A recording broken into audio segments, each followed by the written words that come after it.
सदगुरु राम सूरत साहेब की, सदगुरु अभिलाष साहेब की, संत समाज की, भक्त समाज की।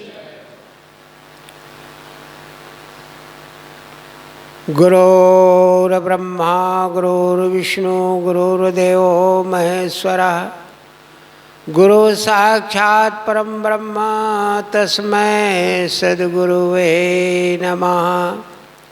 साधूनां दर्शनम तीर्थम भूताय साधवः, तीर्थम फलत कालेन सदा साधु संगमः। पूजनीय संत गुरुजन, सम्माननीय अतिथिगण, माताओं, आज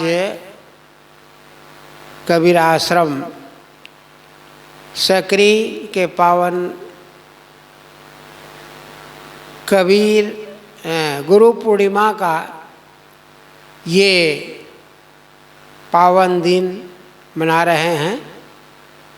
वैसे पूर्व में हमारे संत बता चुके हैं कि आषाढ़ के जो पूर्णिमा होता है वह व्यास पूर्णिमा के नाम से जाना जाता है। उस दिन कहा जाता है कि व्यास जी का जन्मदिन था और हमारे पहले संत महात्मा ऋषि मुनिगण गुरु पूर्णिमा के बाद से चौमासा निवास करते थे।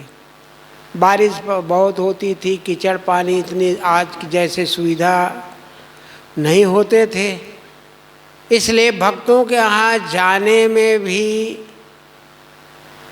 सुविधा नहीं मिलती थी, तो एक जगह रह करके और साधन भजन करते थे। तब से ये चौमासा का ये नियम बन गया।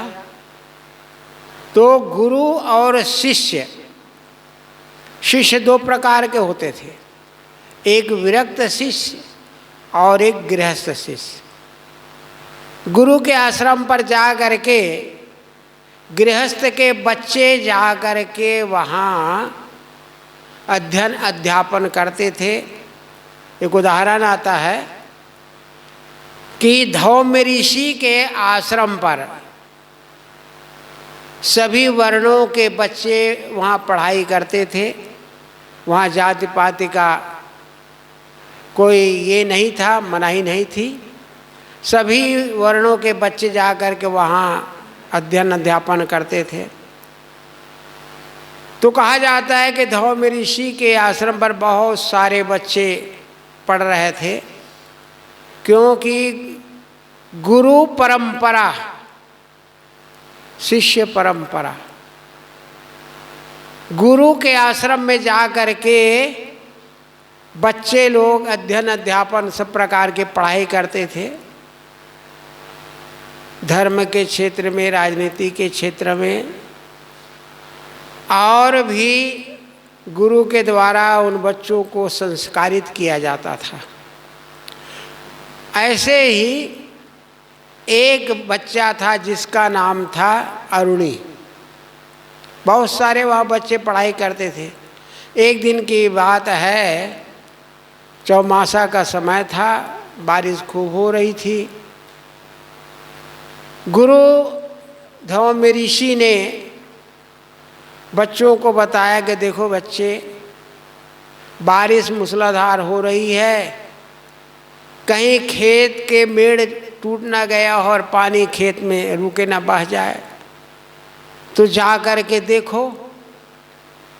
कहा जाता है कि उसमें से एक बच्चा गुरु की आज्ञा ले करके और शाम को गए।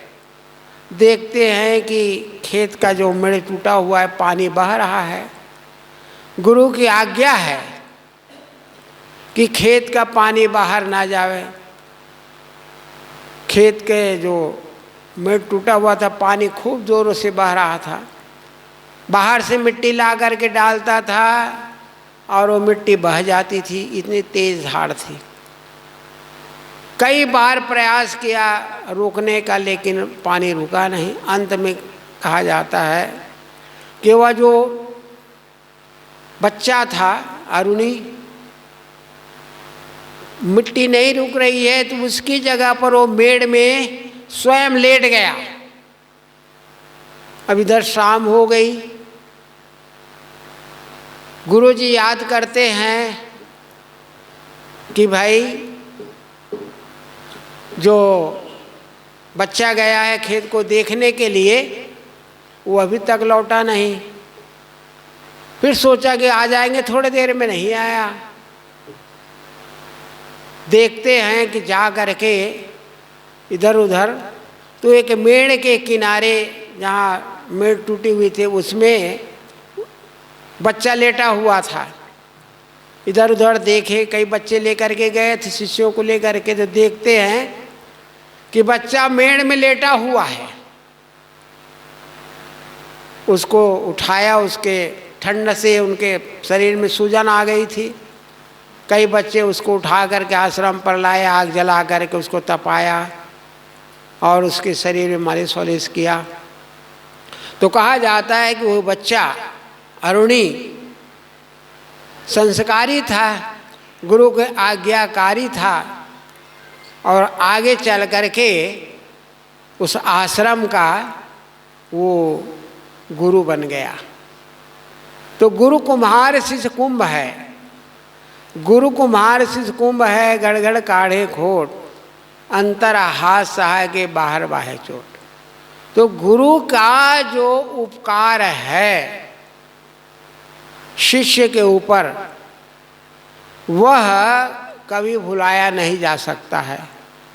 इसलिए गुरु और शिष्य, गुरु गुरु बनाता है, शिष्य नहीं बनाता है। गुरु पारक में सब हो गए थीरा, कहा है गुरु कि गुरु और शिष्य का जो स्वरूप एक ही है, लेकिन एक दर्जा है, गुरु का दर्जा और शिष्य का दर्जा। पारस जो पत्थर होता है वो लोहा को सोना बना देता है, लेकिन पारस नहीं बनाता है वो। ठीक इसी तरह से यहाँ गुरु शिष्य को गुरु बनाता है और ये बताता है कि जैसा मेरा स्वरूप है उसी तरह से आपका स्वरूप है, लेकिन दर्जा है। गुरु का जो दर्जा और शिष्य का दर्जा, अंततः गुरु का जो स्वरूप है वो शिष्य का ही स्वरूप है, लेकिन दर्जा अलग अलग होने के कारण गुरु महान है। गुरु शिष्य को गुरु ही बनाता है, इसलिए गुरु और शिष्य का जो ये परंपरा है ये महान है।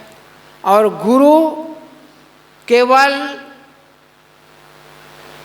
शिष्य नहीं बनाता है, गुरु बनाता है, सब प्रकार के संस्कारित करता है। गुरु के अभाव में जीवन क्या है उसी तरह से हो जाता है। जैसे कोई चीज हो, गुरु एक सांचा के समान है। जैसे सांचा में कोई वस्तु ढलता है तो उसी प्रकार से आकार प्रकार हो जाता है, ठीक इसी प्रकार से गुरु शिष्य को गढ़ता है, सब प्रकार के योग्य बनाता है। गुरु का उपकार अनंत है, गुरु उपकार मान दिल धरहि, गुरु की निंदा कबहू न करहि, जो कुछ आपन मान जहाँ लो सो सब इष्ट काहे गिल दुन लो। त्याग जगत को घूम न देखे, मानु जन्म सुफर कर लेखे। सतगुरु विशाल साहेब 9 शिष्यों को साधु वेश चिन्ह दिया और जब उनको नेपाल से भारत भेजना हुआ तो सभी शिष्यों ने श्री विशाल साहेब के पास जा कर के निवेदन किया कि गुरुदेव, अब आपने हम लोगों को साधु वेश का चिन्ह दे दिया तो किस तरह से रहेंगे। तब उन्होंने कुछ नियम बताया कि मन सहरोणा नहीं बनावे, सहनशील बने आप रहावे, और मन संकल्प करे नहीं पूरा, जान के बन तजे सो स्वीरा। जो कुछ आपन मान जहाँ लो, सो सब इष्ट काहे गुंदन लो। गुरु उपकार मान दिल धरी, गुरु की निंदा कबू न करी। त्याग जगत को घूम न देखे, मानु जन्म सफल कर लेखे। जो कुछ आपन मान जहाँ लो, सो सब इष्ट काहे दिल दिन लो। धर्ममयी अंत से भांति, मारग विघ्न ताय भेटाती। इस तरह से गुरु ने शिष्य को बहुत कुछ धन दिया। भौतिक धन तो उनके द्वारा जैसे शरीर निर्वाह के लिए मिलता ही है। जो महत्वपूर्ण धन है वह है आध्यात्मिक धन, संस्कार का धन। गुरु के ऋण से हम कभी उपकार नहीं, उनको भूल नहीं सकते। अगर आप अपने शरीर की चमड़ी को निकाल करके और गुरु के पैर के लिए जूती बना दो तो पर भी आप गुरु के ऋण से ऋण नहीं हो सकते। इसलिए गुरु के उपकार को कभी भूलना नहीं चाहिए। बोध विचार रहने गहने और सब प्रकार से गुरु के द्वारा हमें जो मिला है, गुरु के अभाव में देखो जीवन कितना कंटकाकीर्ण हो जाता है। और गुरु जब मिलते हैं, इसलिए कहा गया है अस्तो माँ सद्गमय तमसो माँ ज्योतिर्गमय मृत्युर्मय अमृतगमय। तो गुरु अंधकार से प्रकाश की ओर ले जाता है। गुरु को भी एक आ गए माँ के समान बताया गया है। ये देह का उपकार माँ का अनंत है, लेकिन माता पिता से भी बढ़ करके गुरु का अनंत उपकार है। इसलिए गुरु के नियम के अनुसार, गुरु के बताए हुए मार्ग पर चले तो गुरु पूर्णिमा मनाना सफल है। इसलिए आज अपने अपनी योग्यता के अनुसार, चाहे गृहस्थ शिष्य हो या विरक्त शिष्य हो, गुरु के बताए हुए रास्ते पर चल करके अपने जीवन को महान बनाएं। तभी हम गुरु के ऋण से ऋण हो सकते हैं। हमारे समक्ष और संत महात्मा हैं, उनके भी वाणी विचारों से लाभ लेना है। तो मैं इस गुरु पूर्णिमा के पावन अवसर पर 2 शब्द रखा और अपने वाणियों के ही विराम। बोलो सद्गुरुदेव की जय। परम श्रद्धेय साहिब जी के